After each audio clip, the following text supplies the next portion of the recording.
Regardons le Seigneur Jésus.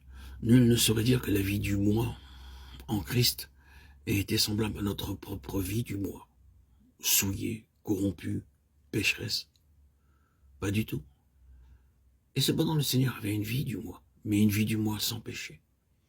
Pour lui, la vie du moi signifiait simplement qu'il pouvait agir et parler, penser, juger, se mouvoir par lui-même. C'est tout.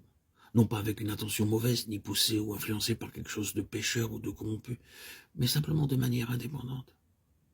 Il aurait pu faire beaucoup de bonnes choses indépendamment et dire beaucoup de bonnes choses indépendamment. Mais bien qu'il n'eût point de péché en lui, il prit l'attitude et la position de quelqu'un qui ne pouvait ni ne voulait à aucun moment agir ou parler en dehors de son Père. Car cela aurait été la vie du moi. Il aurait pu naturellement devenir mauvais.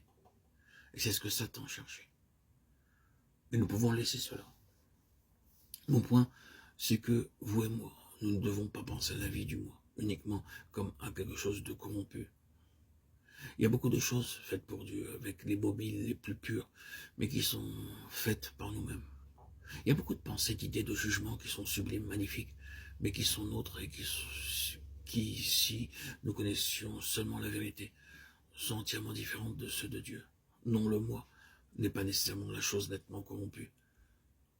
Cependant, à mesure que nous avançons avec Dieu, qu'il se trouve toujours une note de corruption derrière tout ce qui est de nous-mêmes.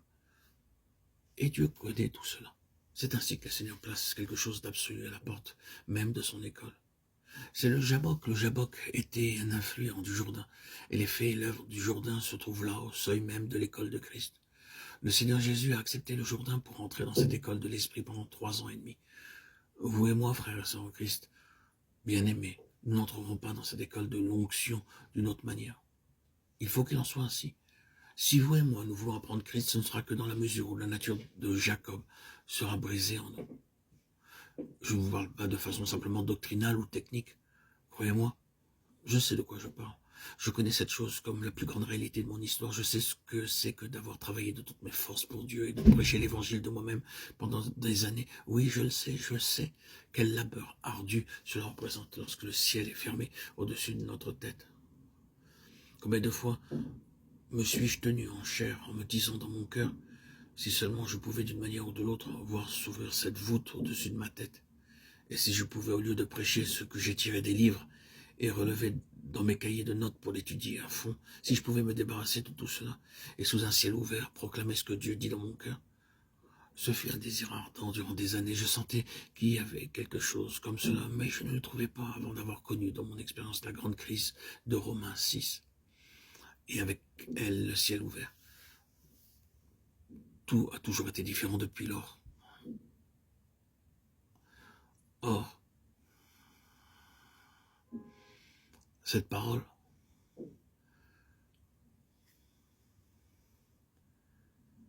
tu verras le ciel ouvert. Tout cet effort a disparu. Tout cet esclavage a disparu. Toutes ces limitations. Il n'y a plus de voûte. C'est là ma gloire aujourd'hui. Pardonnez-moi cette référence personnelle.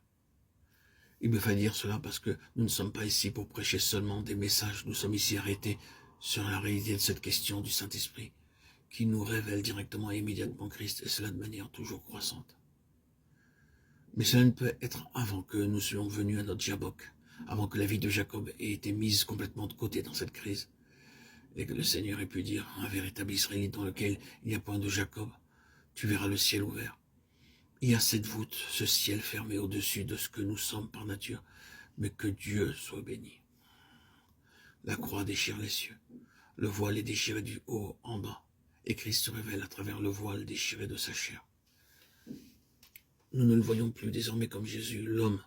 Nous le voyons dans nos cœurs, dans toute la plénitude de la pensée parfaite de Dieu pour l'homme.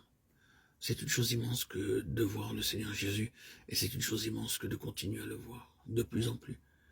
Et c'est là que tout commence. Voilà un véritable Israélite dans lequel il n'y a point de fraude, point de Jacob. Tu verras le ciel ouvert.